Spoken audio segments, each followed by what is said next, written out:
and I was losing my mind. I had no family around me, and it was crazy times. So I can't say I was really funny then, but but lots of humor came from it.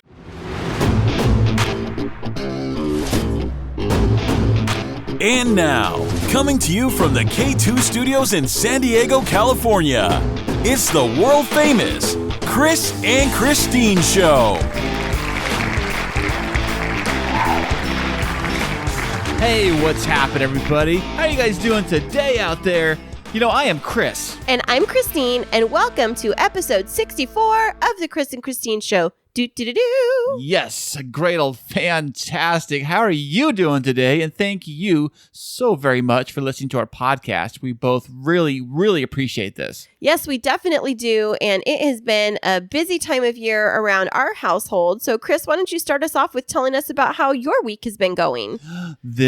Today happens to be Saturday, everybody. Yes. You're recording this, which happens to also be my very first day off on vacation. Vacation Chris is back. But you're thinking, Chris, you just went on vacation like a little while ago. And you would be right. I did just go on vacation, but I'm back again because I loved being on vacation so much. I figured let's go back at it. And now we're on vacation this week, starting today and all through the entire week on vacation. And why would we be on vacation this week, Christine? Well, you're on vacation and I'm on vacation too, which is a rarity, right?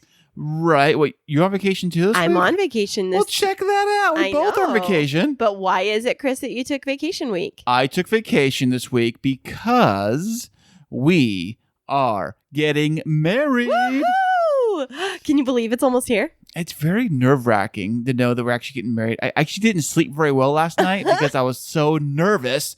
What is me? Okay, so are you... Okay, I'm sorry. I take it back. Okay. Not nervous, more excited. Okay. Anxiety. I was just going to ask you, are you like nervous about the idea of getting married again? Or are you nervous about like being in front of people? Or what are the nerves all about?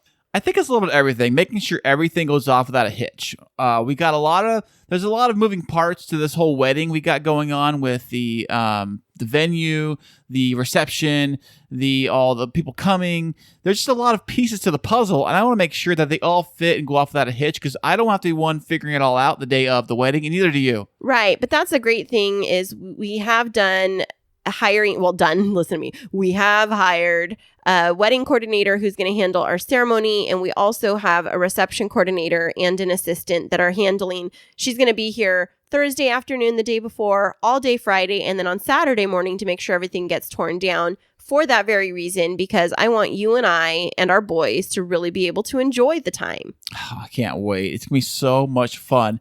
And I know you're thinking, so hey guys, where are you guys going for your honeymoon? Is it Hawaii? Is it Maui? Is it Fiji? Is it to Europe? Actually, it's none of those places. But we are going to an island. We are? Yes, we are. Well, a peninsula. We call it an island, so we're just going to call it. We're hopping over and doing an island hopping honeymoon. Yeah, well, it's called Coronado Island. Actually, it's more like a peninsula, like Christine said. But it's here right across the bay in San Diego. But it does feel like a completely different place because it is a small little town and it is really beautiful and it's surrounded by the ocean. And we're staying at a beautiful inn. And I'm very excited about it all. Oh, I can't wait. I love getting married for the whole funsy stuff, more like the honeymoon part, but because of COVID, we can't go to Hawaii. That was the original plan, right? But dang you, COVID! But we're going to have an amazing time, right? Oh, it's going to be absolutely amazing. And the weather, it has turned around. Last week it was raining, and this week it is sunshine and warm, and I mean, not like hot, but it's like in the 70s. Yeah, it's been really nice. And it's been sunny, mild, but it's been very cold at night. Yeah, I got to get the fireplace going. Maybe tonight later, I'll get the fireplace going. And definitely all week, I love running the fireplace. I know. I love when we have the fireplace going, but too. I can get it like so hot. It's like, okay, let's open the windows now. It's too hot.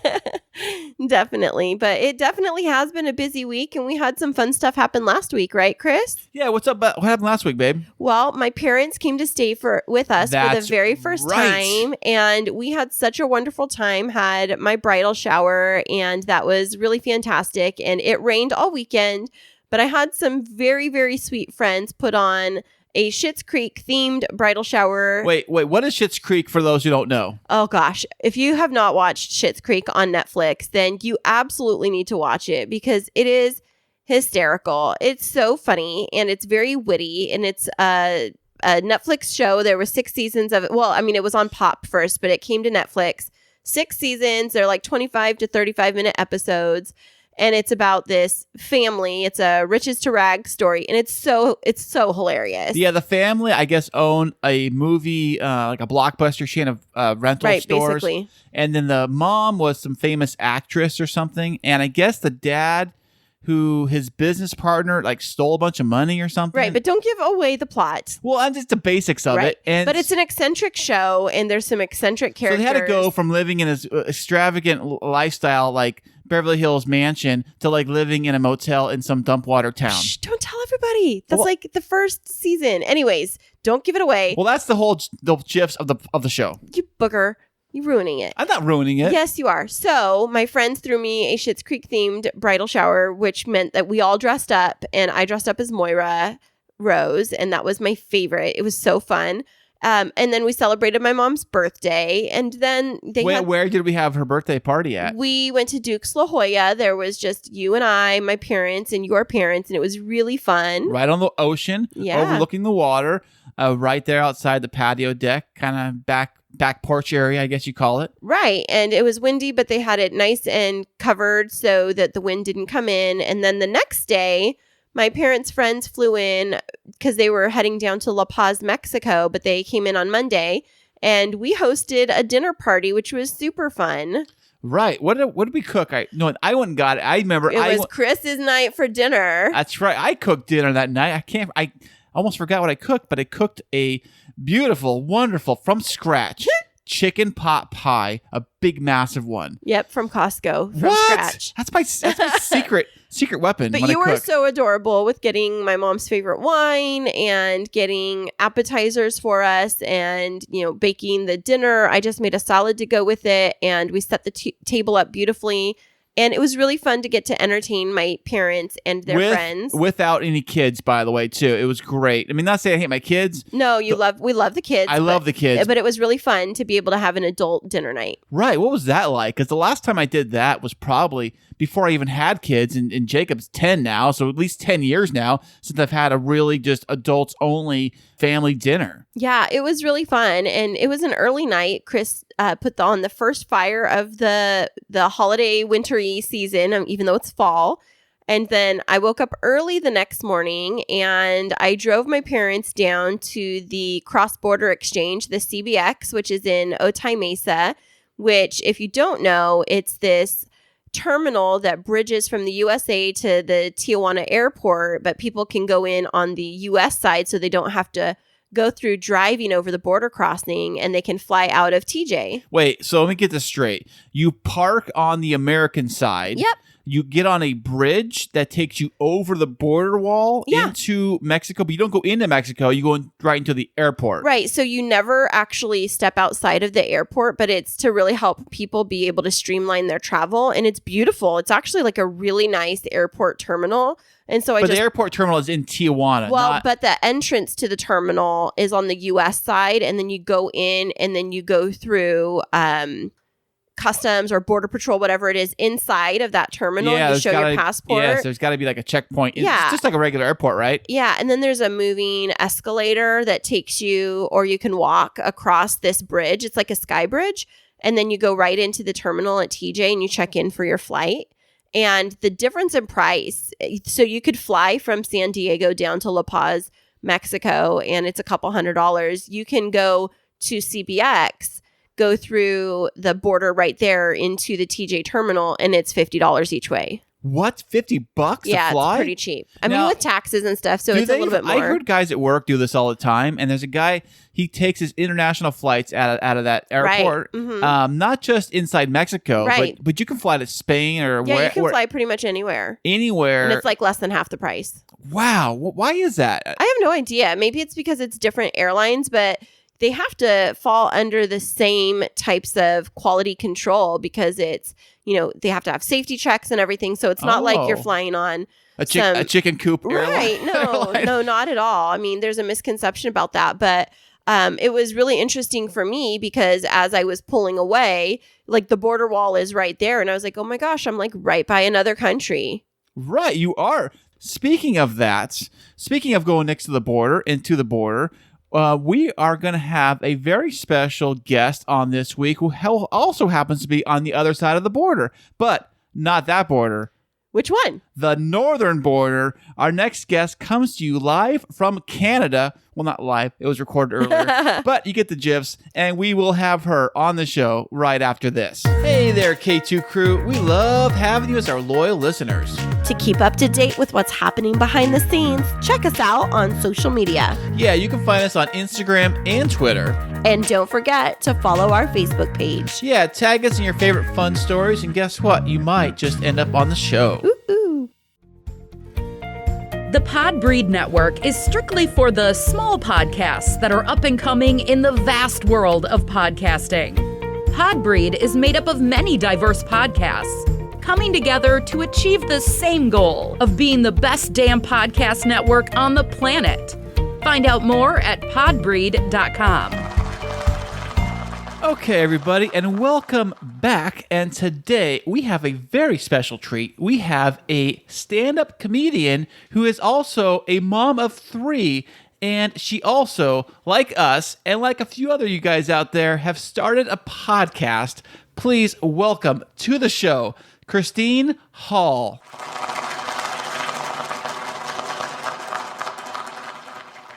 Thanks for having me. I'm so excited to be here. We're so excited to have you, and it's so nice to welcome another Christine onto the show. It's a trio. Yes, it's the Christine, and Chris show. We've had the Chris, and Christine show before, but never Christine and Christine. Well, there we go. It's a trifecta. Nice. We got it figured out, all dialed in now. So, Christine, the other Christine, where in the world are you coming to us from today? I'm coming from Windsor, Ontario. Windsor. Is it windy in Windsor, or is that just the name they gave them? It's very windy today. Not usually, but we've been getting a lot of wind. It's just the time of year. Fall, all the leaves. You guys get snow yet? No, we actually do pretty well. I grew up in Sudbury, Ontario, so way more northern. And it was just freezing there, lots of snow. So to me, Windsor is like Florida. So in the area that you live in Ontario, in Canada, of course, do you actually have a changing of the seasons? Like, do you have a fall? Because we don't here in San Diego. It's like summer, winter. No. Oh, really? So it goes straight to winter. Well, there's like no real beautiful changing of the leaves and things that I see from like the East Coast. Do you have that whole like kids can jump in piles of leaves? Yes. There are tons of leaves. I have a pool and we constantly and trees in the backyard. So we are constantly getting leaves in the thing. So we definitely have leaves and they're all changing colors right now. It's so pretty. Oh, I've never experienced that. It's like it goes from dead of summer to dead of winter. But our winter is more like fall for other people, right, Chris? Yeah, I mean, it does get cold. I must admit, it doesn't get Canada cold, but it does get cold, and it feels like so freezing. I think the coldest, you're probably gonna laugh. I think the coldest it got here, it gets in December, and it can drop down to like 35. Yeah, 35. I mean, that's. She's just laughing. I mean, that is freezing. Do you get a lot of wind?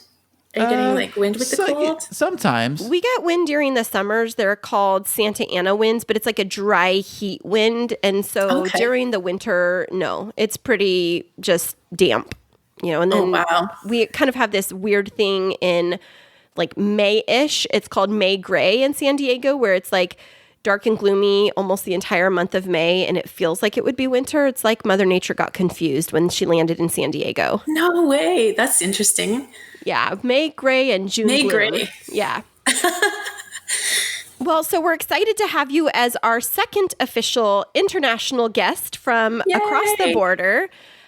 So can you tell us a little bit about yourself, your background, and like who you are? Yes. So I've always lived in Ontario. I grew up in the north part. My mom was from southern Ontario, so Hamilton way. And I ended up living with her in my 20s. And soon after I moved that way, I met my husband. So I got married and we just have lived around that area. And we've only lived in Windsor about 3 years now. So we had all our children. I've had 3 children and we've had them all in like the Hamilton way. And then he got transferred for work and we ended up in Windsor. So what does the Hamilton way mean? Like, is that something people know in Canada? So we're like an hour from Toronto. Oh, okay. Does that make more sense? Yeah. Is it like So we're in countryside? a GTA area. No, we were in the country, yes. Oh, cool. Hamilton is a city. It's a smaller city. Oh, I thought you were But we were referring to. in... I thought you were talking about something else, like that Disney musical. Oh, Because you said Hamilton Way, and I was like, is that like a way people walk? Okay, so you were my God. in the direction of we were Hamilton. in a traveling theater group where we had all our children on the stage. Jazz hands, everybody. Wow, I can see that photo. No, Hamilton's a city. Sorry, guys. Got it. No, we're just learning, new So it's like lingo. Toronto, Okay. but smaller. And we were on the outskirts. So we were like in that southern Ontario spot. And then we moved like closer to the border. Okay, awesome. And you said you have 3 children. How old are they? I have 3. I have a boy that is 15 and then 2 girls that are 13 and one's about to turn 11. Oh, wow. So I one boy know. and 2 girls? Yes. How is that I'm kidding. having 2 girls in their preteens? Are they fighting constantly? They aren't. They actually do pretty well. But I mean, my worst day is not that bad, but it still hurts. Are I'm still like, that's enough. are you guys all locked down with COVID, or how's that guys dealing with that stuff up there?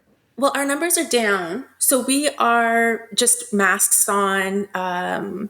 Social distance is in place. So like if you go to a restaurant, the tables are, seated 6 feet away. When I'm performing, we have plexiglass in front of us. So there's like lots of social distancing and stuff still happening, but we can still go to restaurants and stores and you can have gatherings, but there's a limit to the number. Okay, wait. You just said when you're performing, there's plexiglass in front of you? Like, lay Yeah. that out for me, because I it's can't like- even imagine that. It's like I'm in a doctor's office. When you're performing stand-up? Yeah, so you have the microphone and then it's like you're looking out a window. Right, and the crowd is right there on their side. So I don't spray them. Exactly. Or they don't throw tomatoes at you. That's another thing too. Hopefully they keep it. He's called a tomato blocker. Oh my God, I'm putting that into my act. Well, there you go. Yeah, credit me, please. Blocker.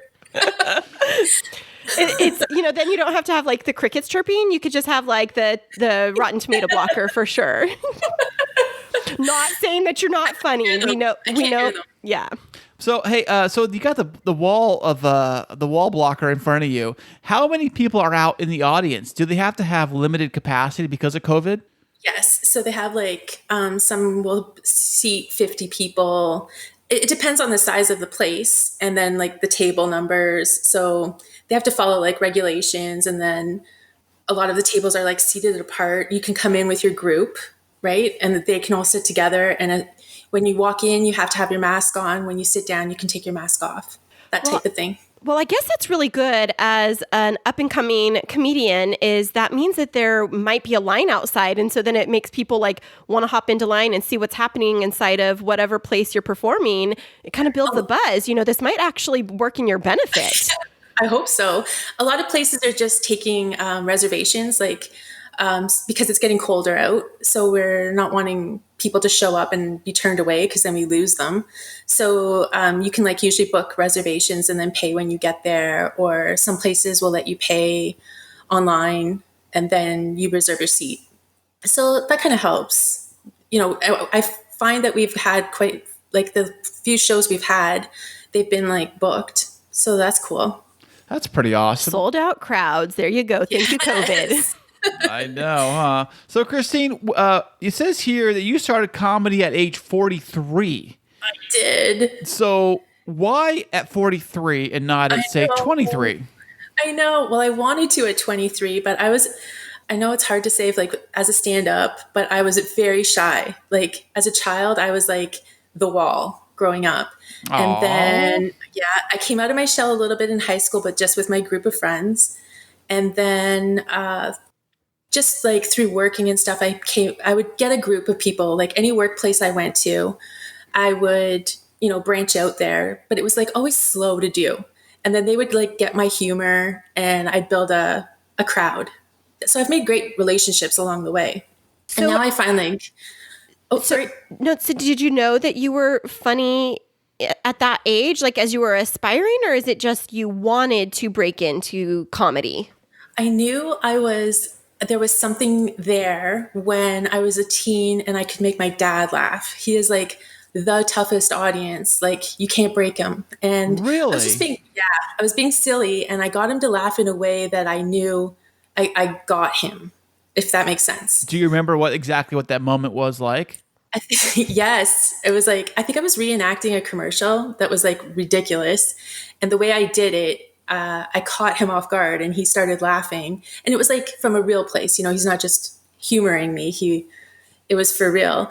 And I could get him a couple of times with that. So then, and then my friends and stuff. So I knew there was something, but at the time, like I grew up watching variety shows. I wasn't around a lot of stand up. We didn't watch a lot of it.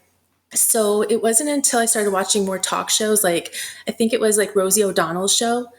And she would have she would talk about her experience as a comic and how she started. And she would be like, I think started she might've been 18.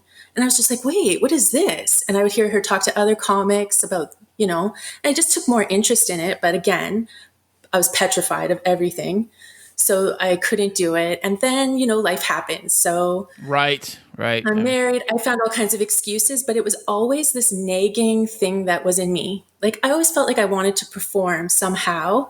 And as I went along, I just found like humor was my way of, I don't know, lightening situations. It's just like the thing that I have. So like when I go to work, I can make people laugh. It just comes easier.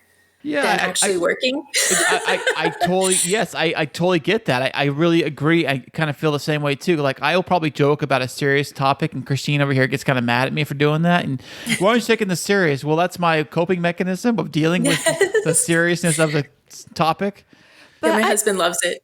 But I've also found that people that like wit comes naturally to them can kind of enter a room with a presence. And Chris and I have talked about this previously on our podcast.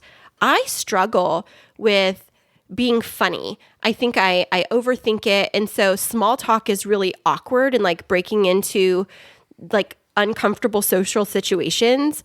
Like entering in, if you have a bit or something funny that you can say to break the ice, it must be so much easier for both of you guys to like socialize. I find like that fear is gone. Like, I walk into a party and I'll talk to anybody. So like, I usually do, if I don't know anybody, I will take a minute just to kind of feel the energy, like the people, like will this joke fly? And then I play off whatever's happening. So like my last job, we were in training for weeks and I would play off of, like I could hear their personalities and then I would play off something that was happening in that training.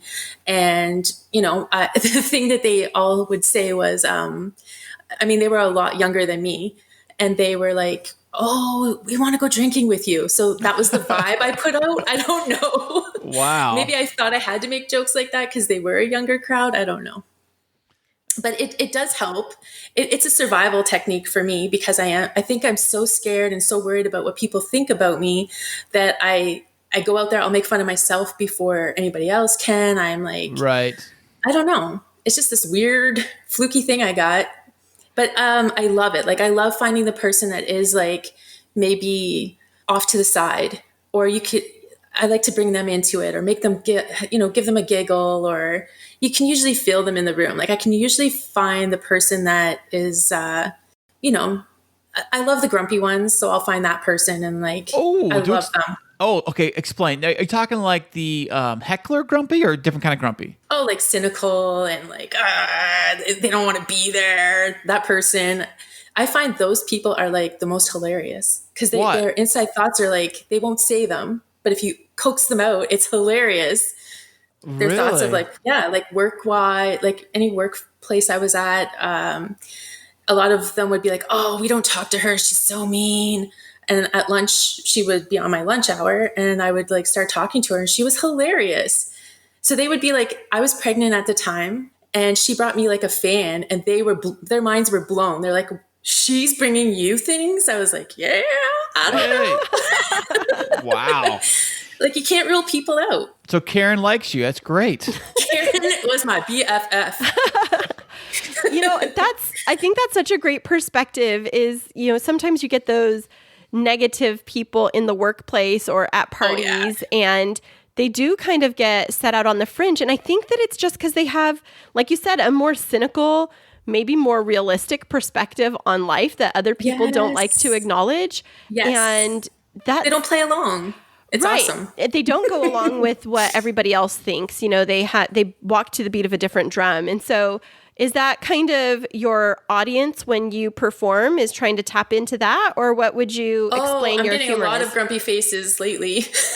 Oh no. Yeah, you know what? I've been doing, I leave the open mic feeling good. So then I take that material to a couple of shows we've had right out of the gate, right? So I think I had like my first open mic and then there was a show right after and I was eating dirt. So I'm like, there's laughs, but it's like I'm looking out and I'm not getting the thing I want. So it's a lot of like stern faces. I don't know. Not serious. I don't know how you would say it. Like they're not laughing, but they're Right. They're just there. like looking at you. They're just staring at you. They're just vegging out, like just like Yeah. okay. They see They're your waiting mouth. for They it see- to end. They're waiting right. for it to Look end. at. Do you ever get like the yawns or looking at the watch? No. I usually get them to look at me like it's a car accident. It looks like, which I'm totally okay with because they're paying attention. And the thing with a car accident is once you look, you can't look away. They can't look away. So I have their attention. So I'm like, to me, I'm halfway there. I just got to get like more laughs in there. So I think I've just been like overshooting and I just got to like, I'm bringing it on. This is how you learn. You have to flop. Right. There's no way you can do this and not flop. So I'm flipping and flopping and figuring it out. Well, that's great. But how long have you been doing it? When your first time you got a mic till now, how long has it been? I guess a year and a half. Oh, so you're still fairly young in the business, I would think. Yeah. Oh, yeah. Oh, Yeah, well, I'm learning. you sound great to me. So that's all I gotta say. Oh, thank you. So I'll take it. I'll be like, listen, I have been approved by the Chris and Christine show. Yes. So yeah, The world don't famous. Throw the tomatoes. Don't throw the tomatoes. Right. The world famous Chris. For sure. Thank you. Thank you. And definitely because, we're on the other side of the border. So we're your internationally known comedian, right? So now you are world famous. making international appearances, Christine. Oh my God, I'm going to change my bios on all my social media. Absolutely. I endorse that 100%. Yeah, we came up with a I world, love you world guys. famous. Well, thank you. We love you too. We came up with world famous because we had one listener in another country. So now we're officially world famous. You're not supposed to tell our secrets. We're actually in 32 countries now, but Oh wow. we are gonna just cling on to that world famous. And this week we have an international guest. Everybody, we don't need to know you're a northern neighbor. Okay, That's hilarious. so serious question now. Ooh. Very serious. We're gonna take a we're deep going breath. We're going deep. Yeah, Are you going to make me cry? I am. It's time to get vulnerable. So, where do you find your source of inspiration for your comedy shows and then for your podcast? Well, there's like my family and, the day-to-day stuff. So it pops up as things are happening. You could be driving in the car. These thoughts will come to me. It's usually played off something that has happened. I can't really talk about, like if somebody gave me an idea, I can't really use that. I have to have like a personal attachment to it. And other than that, sometimes I wake up and the thoughts are there. Like it's just random when they come. But the inspiration is just like my crazy thoughts of how I look at certain situations. A lot of it is like making fun of myself as I get older. The kids, the husband, like marriage.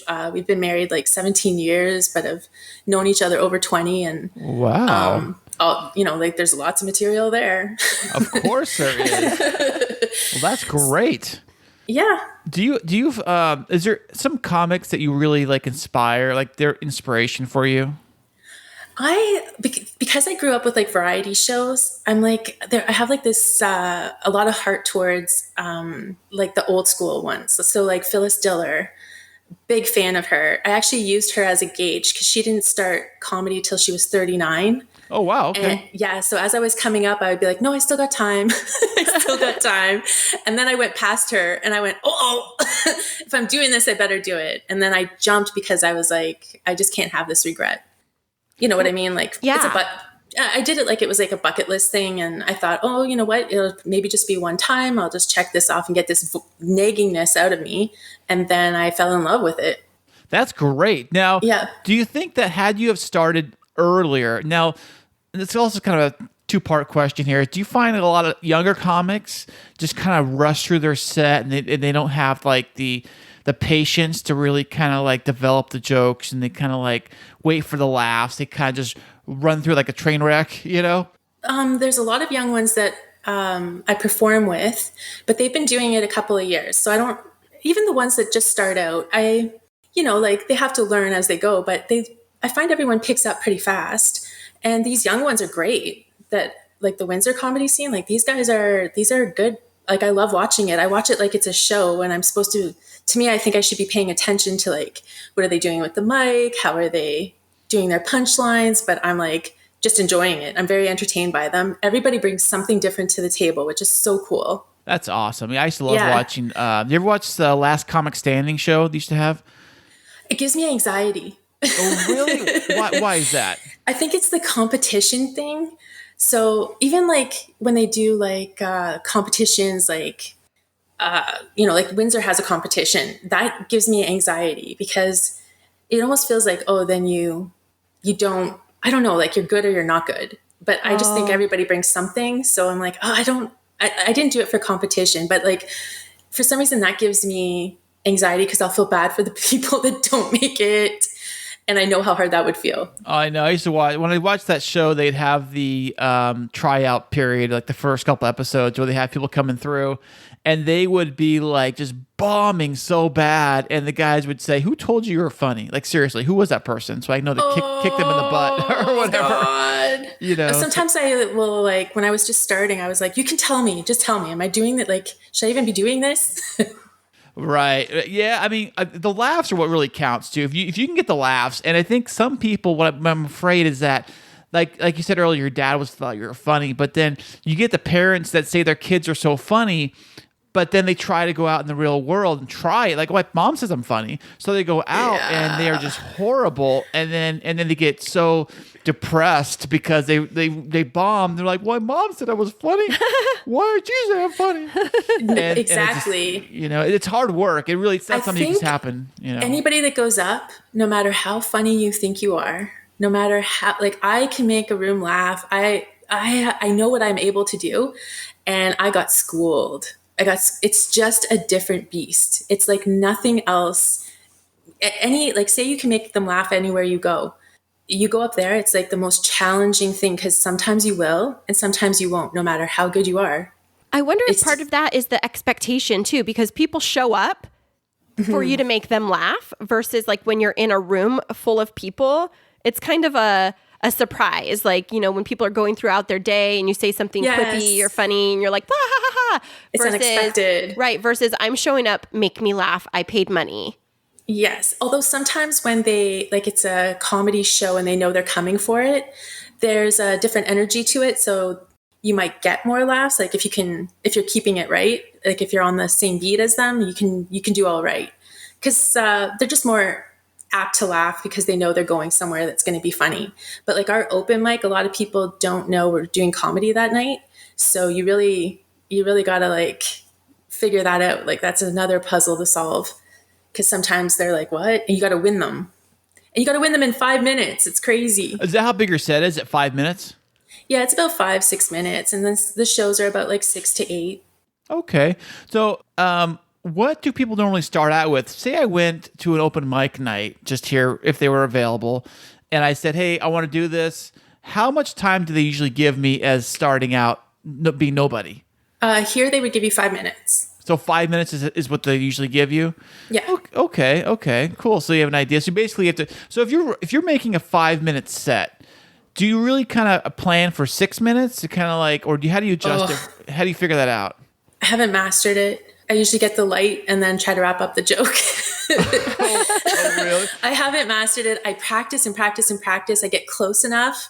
Like I've never like got it spot on. So like I get close enough and I'm still trying to master that. But like you practice it. So you like run your set through and time yourself and try to hit that 5-minute mark. Now, also, too, I'm saying like with the laughs that could come in or could not come in. Like you have a joke that usually gets laughs and you know you're waiting for it. So you have to kind of like, I guess, kind of expect those to come in and time those into your 5 minutes. Yes. Right. Yeah. So you got to like just pause as you time yourself. And then, you know, if it does go longer, I mean, they do let you wrap up, right? So you get like a 1 minute warning. Oh, okay. Gotcha. So you kind of know in your head to like how to play it. But, you know, like to end the joke, if you have something to end it high on, end it now. Or if you're just finishing a joke and you can fit that 1 more minute in, like you just got it. Like as time goes, you get better and better at like managing that. And you have more jokes as well as you keep going, right? You got more material to kind of pull from. Yeah, definitely. And, you know, I never really thought about that, like the timing of the set to give time for laughter, because, I mean, you don't want to roll into another. And I don't even say a joke because it's more like a bit, because you're not like trying to just tell joke after like, joke after knock, joke. Knock, who's there? Yeah. Right. Yeah. But to pause as people start laughing and give it room to breathe and then start rolling into the next piece to gain momentum. Like I'd never even thought about the cadence or the rhythm. Yeah. Today, well, it is very, they always say it's like writing music, and it is like, I haven't mastered it, but like you can tell like it's almost like writing a song and you're like timing it out. And some people get really good at it. I still will sometimes talk over the laugh.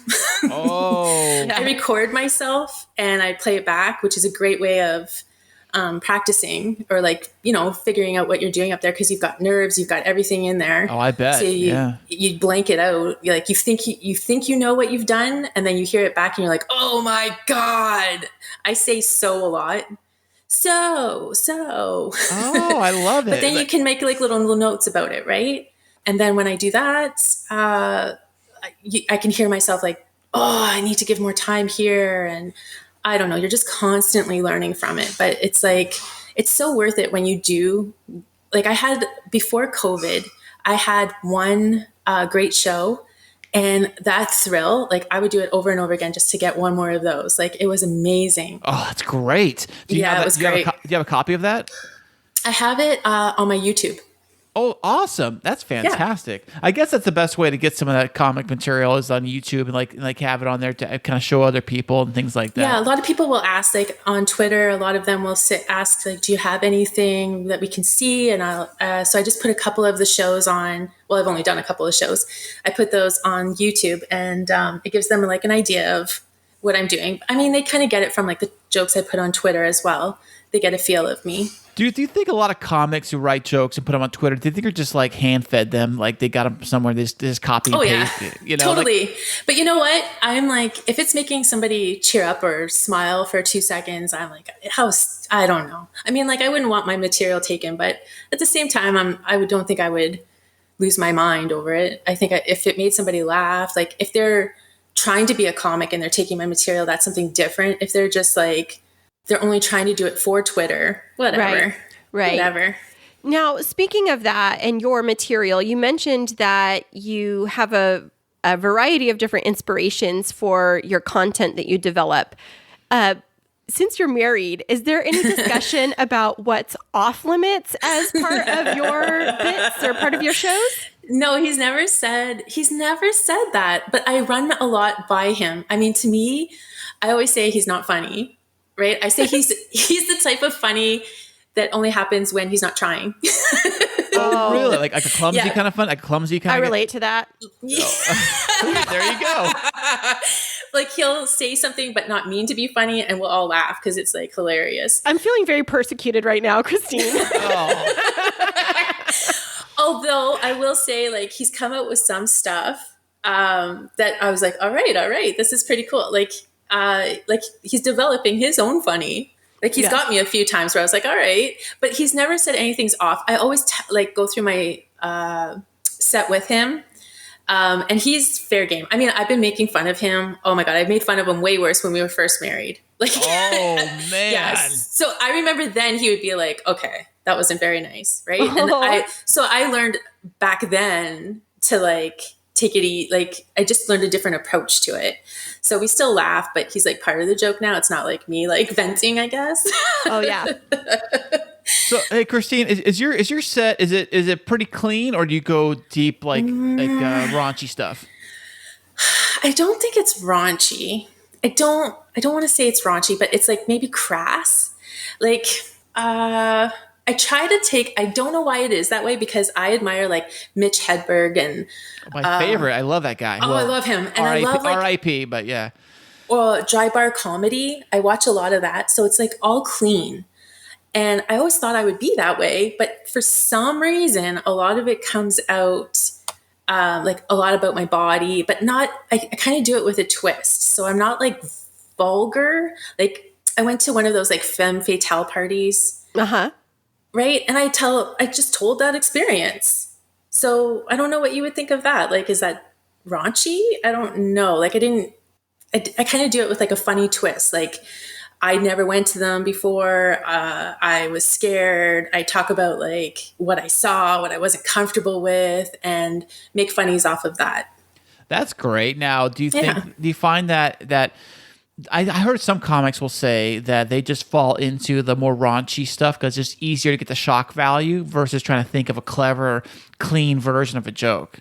I would say that I try to be clever with it, although because I've been eating dirt lately, I've had to reassess it all and really try to figure out what I'm trying to get across, which is good because you're growing, right? So Of course. Yeah. I'm trying to like, I'm looking at what I do, and the last set I sounded angry. So I was like, where did that come from? I did. I sounded very angry. So I'm like, okay, I got to like back up and like I can't force them to laugh. Like I got to like be a little more clever.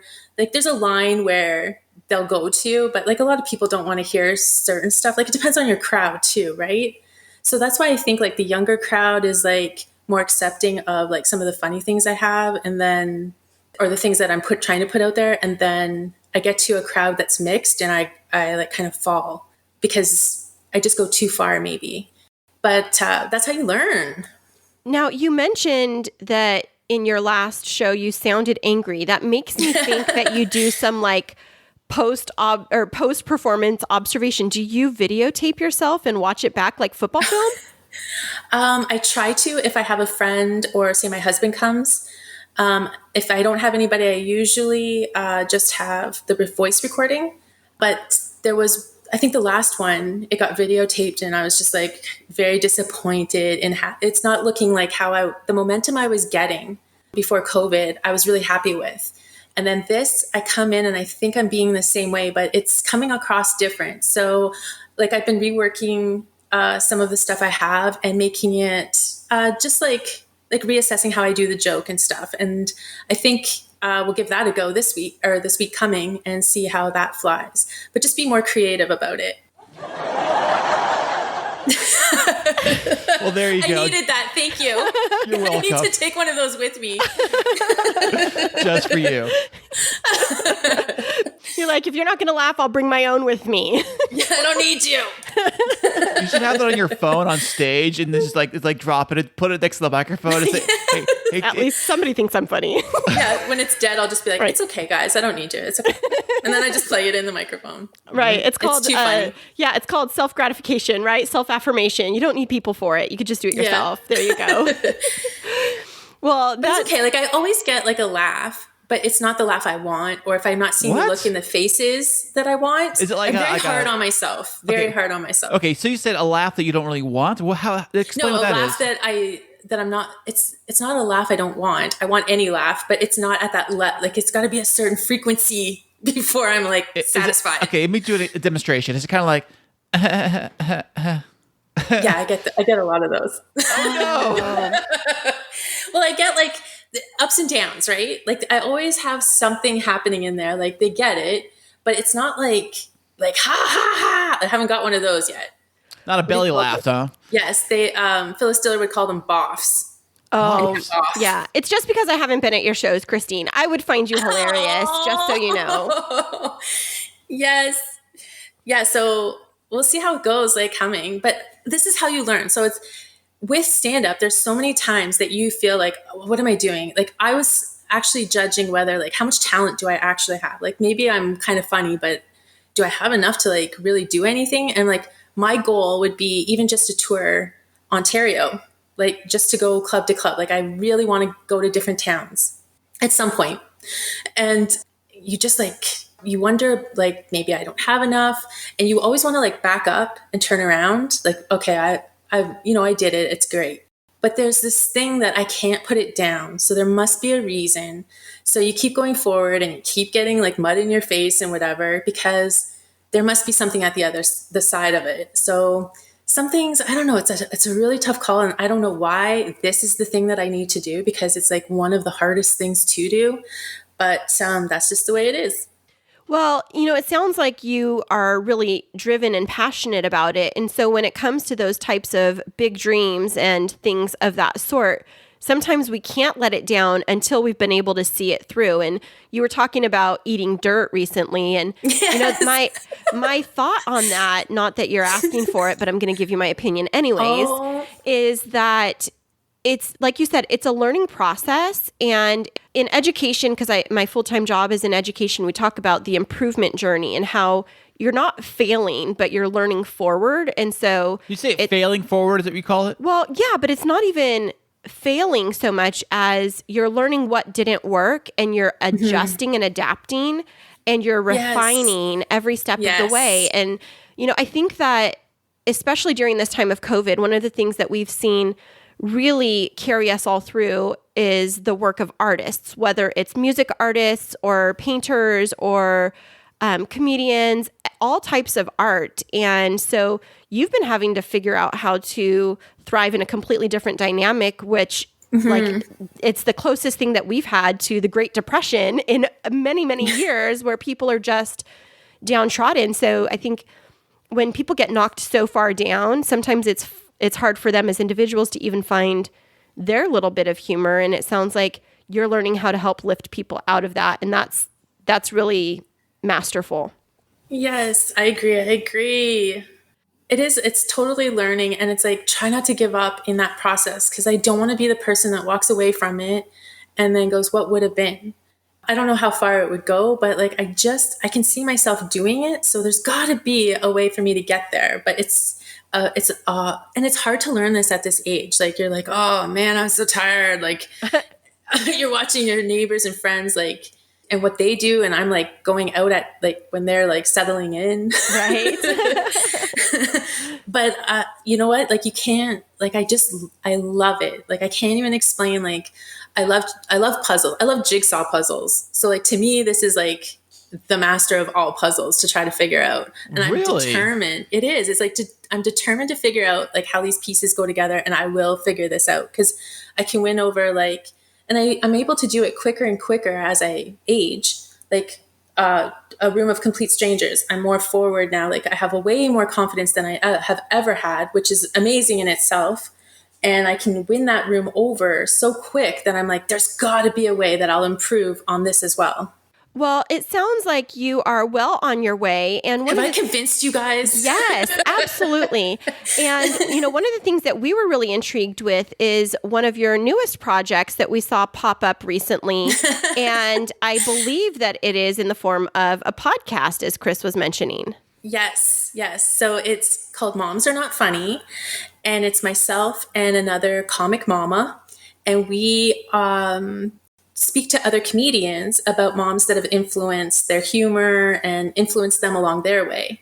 So we have just started it. We have the season 1 happening. I think 3 have gone out so far. And it gave us something to do. Like, we started it up through the summer, and it was great because it just kept us in the game a bit. And talking to other comedians is amazing. It's amazing to like feel, like they've been out there doing it for years, and you get to hear where they're coming from and what experiences they've had. So it's really great. That's fantastic. I got to ask you just one question about the moms aren't funny. What would be a typical mom joke? Because there's dad jokes. So, And we're not talking your mamas. Mom joke would include wine. It would have something to yes. do with wine. Yes. I preach. Or we'd be like making fun of like moms just tend to have like more in their head and stuff. And then, like the husband being another child is like a mom joke. I'm just saying. I didn't make it up. Right. You're just speaking truth now. It's part joke, part truth. And that's really makes good humor, is actually telling things that are true but funny. Yeah. And like we want to say, like, everyone is like, the mom has to be so serious that a lot of people don't think moms are funny. And I would tell you that, I mean, I would think that my children are being raised maybe a little twisted, but they have a funny mom. And like, there's no way around that. Like, they laugh at almost everything we're doing, even when they're in trouble. Like, say I'm upset about something, there's always a joke that works in at the end or 2 minutes later. Always. That's so fantastic. I would love to develop that skill because I have learned, I've been in a pretty professional career my entire life. And when Chris and I got together a couple of years ago, I just had the hardest time loosening up, and I just take I take myself way too seriously. Oh. And so I think that you hit the nail on the head, is so many times moms feel like they have to take all of life seriously because they're like taking care of the kids and it's life or death. And like, we forget to bring levity. You're keeping dates in your head. You're keeping phone numbers in your head. You're thinking about the following weekend. You're thinking about holidays. You're thinking about, like, you're always going. Like, it's like, even if you're sitting, you're still working. Or thinking about a wedding coming up next month that Christine keeps reminding me about. That too. That would happen too. Yeah, right before this, he was like, so you keep track of all of those things, and I'll handle the podcast. But yeah, sometimes I do feel like I'm like walking Rain Man, where it's like Wapner at 5. Like, everything about the schedule that I'm trying to like, we have to do this, we have to do that, we have to do this. I can't say, like, I wasn't always that way. Like, it's as they get older, like when they understand the humor, I think it came out more. But I'll tell you, when they were little, I had them, they're all 2 years apart. So like back in the day, it was like 5, 3, and 1. And I was like, my husband was working crazy hours and I was losing my mind. I had no family around me and it was crazy times. So I can't say I was really funny then, but lots of humor came from it. Right? So you take the situation and you just do the best you can with it. Like, just pause for a minute and try to like, it's not that, you know what I mean? Because I'll tell you, all those moments, they're gone now. Like, I can't even remember any of them. It feels serious at the time. It's not. So you just gotta laugh more than the rest. That makes a lot of sense. And, I would say that this definitely has lifted my spirits today. And Chris he's fantastic. He has this really sharp, witty sense of humor. And he's one of those where he's consistently funny, but about things that I just want to be serious and I want to be mad and I can't stay mad because that's hard. That's hard, but at the same time, it's good. But it's hard. It is. It brings levity for sure. Well, thank you. Yes. You're welcome.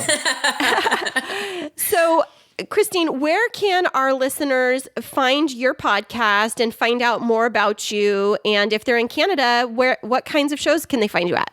Okay, so right now, some of the shows we perform at are all in Windsor. A lot of them are on, I usually post them when they're happening.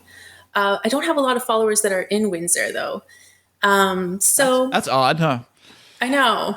Well, like, a lot of followers, like, from Twitter, that type of thing. Facebook people, all my neighbors and stuff usually show up, and they're very supportive. Well, it's because you're world famous and, you have a following from all over the globe. So different. Exactly. And, you've got to keep the paparazzi away from you. So you kind of got to like fly under the radar. I get it. Yeah, but I'm on, the podcast is Moms Are Not Funny. So you can find that on Facebook, just under Moms Are Not Funny. We're on Instagram and Twitter at Moms Are Not Funny.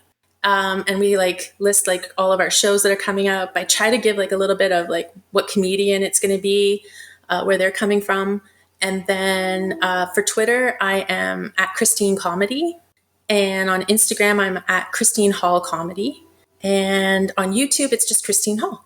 Awesome. Well, listeners, if you have loved what you have heard, which we know that you have because we have, then make sure that you check out the Moms Are Not Funny podcast. Check Christine Hall out across her social media platforms, and definitely subscribe and give some 5-star reviews because we love to support fellow up-and-coming podcasters and especially moms making moves. Right, Chris? Absolutely. Yeah. Oh, thank you. And so thank you so much for being with us. And from your friends from the other countries, we appreciate your international presence today. Thank you for having me. Thanks, Being Christine. so far away. Yeah, thanks so much. Thank you. Hey everyone, you're invited to Harpy Hour. I'm Tracy. I'm Liz. I'm Steph. We are the Harpies, and Harpy Hour is our new podcast featuring ridiculous stories in history, science, and entertainment. Were you ever suspicious that pigeons were secretly spying on you? How do you know who to eat first if you survive a shipwreck? Do problematic musicals send you into an uncontrollable rage? If so, then Harpy Hour might be your new favorite podcast. That's HARPY for Harpy, and new episodes air every Tuesday wherever you listen to podcasts. You can also find us on all social media at Harpy Hour Pod. And check us out on harpyhourpodcast.com.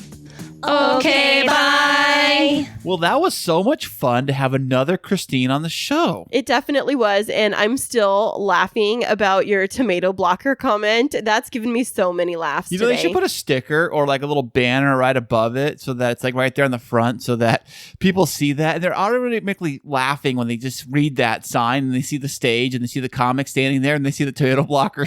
Yeah. Can you just imagine that? How funny that would be just to see that? No, I can't. It would be so funny. But speaking of that, I was at the vet today with Paisley because she's been getting better. No way. Well, yeah. I mean, How's she doing, by the way? You know how she's doing. She's Well, still, the listeners don't know how. I know, Explain to the listener because we have not told them what happened to poor Paisley. Well, Paisley is very sick. Paisley is our baby tortoise, and she is 10 months old. And I, on Tuesday, noticed that she was breathing a little bit noisy, and I thought she had a cold. And so because her eyes were a little bit puffy. And so I got her a vet appointment for early the next morning. But by the time we got her to the vet the next morning, she was not doing well at all. She was very puny. And what we thought was an upper respiratory infection after a set of x-rays was actually an impacted bowel and bacteria and air in her intestines. And so she's been very sick. And I've been nursing her back to health. She has a soft shell and bruising underneath. It's just very, very sad. Poor Paisley. I know. Hashtag pray for Paisley. Yes, please. She is our little baby, our little pumpkin. And she's so little, too. She is. She's the size of hold your hand out and she will fit in the palm of your hand. She is. So they weighed her and she is 27 grams, which is the equivalent of 0.95 ounces. She's not even a full ounce. Wow. Is that the normal size weight? For No, a I'm turtle? just saying she's tiny. When you think of a baby as 8 pounds, 9 ounces, she's less than one of those ounces. Well, yeah, babies are a lot bigger too. But, Right. She's such a little cute little thing, little turtle Paisley. I love her so much. But when I was at the vet today for her recheck, she's doing a lot better today. She's not out of the woods yet, but they had this plexiglass barrier with this tiny slot underneath it by the exam table. So Paisley's in a little tiny box. So I slipped her on the table between the plexiglass, and they have that between you. It's they let you in one door and then the doctor comes in on the other side of the plexiglass. So they're completely covered by that. Why? But because it's a barrier Is it for diseases us for humans? COVID.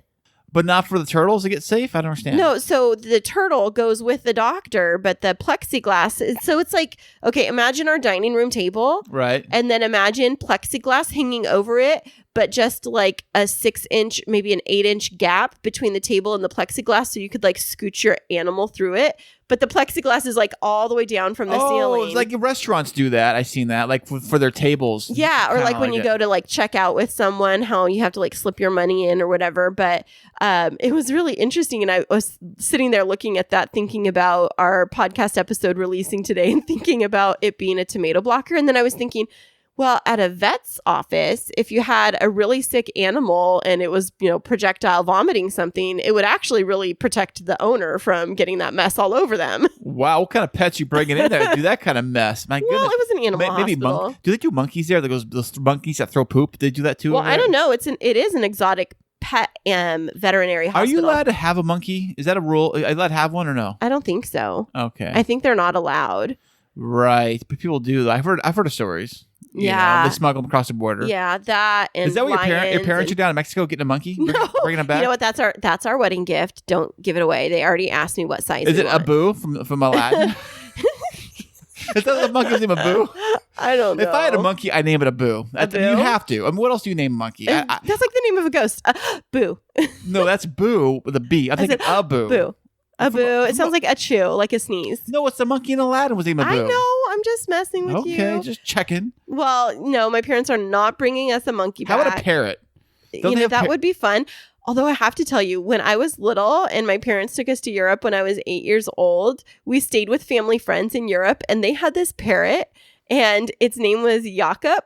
And Jakob, it's like Jacob, but in German. Oh, right. And every morning at like 5:30 a.m., the bird would go, pretty bird, Jakob, pretty bird. Ah! Every morning. It was so annoying. Oh, it's crazy. Yeah. So every time I think of a parrot, I'm like, Jakob, pretty boy, Jakob, pretty boy. Yeah, I know. I've never been a big bird guy, to tell you the truth. I mean, I like to see them when they fly around or the bird cage at the zoo. But other than that, I mean, I don't want to own one, I don't think. Yeah, and speaking of the zoo, we'll give a shout out to our neighbors. Harold, the amazing zookeeper from the San Diego Zoo, retired today after a successful career of service at the San Diego Zoo. Congratulations. Congrats, Harold. We gave him a little card today, and he is one of the large mammal zookeepers at the San Diego Zoo. They'd be like elephants and things like that, right? I'm not sure, but they've been very sweet in giving me advice about how to care for Paisley and offered to come and help give injections if we had any problems. Oh, that's great. That was very sweet of them. It's definitely very sweet. And so we're just grateful to be able to be here with you this week and hope that you got some laughs out of our interview with Christine. And she was, well, not this Christine, but the other funnier Christine that was on the show. But thank you so much for joining us this week. And we will be back next week, and we'll see you then. Remember this week that life is too short to wake up in the morning with regret. So love the people who treat you right, forget about the ones who don't, and believe that everything happens for a reason. If you get a chance, take it. If it changes your life, let it. Nobody said that it would be easy. They just promised it would be worth it. Thanks so much for joining us. I'm Chris. And I'm Christine. And until next week, keep moving forward.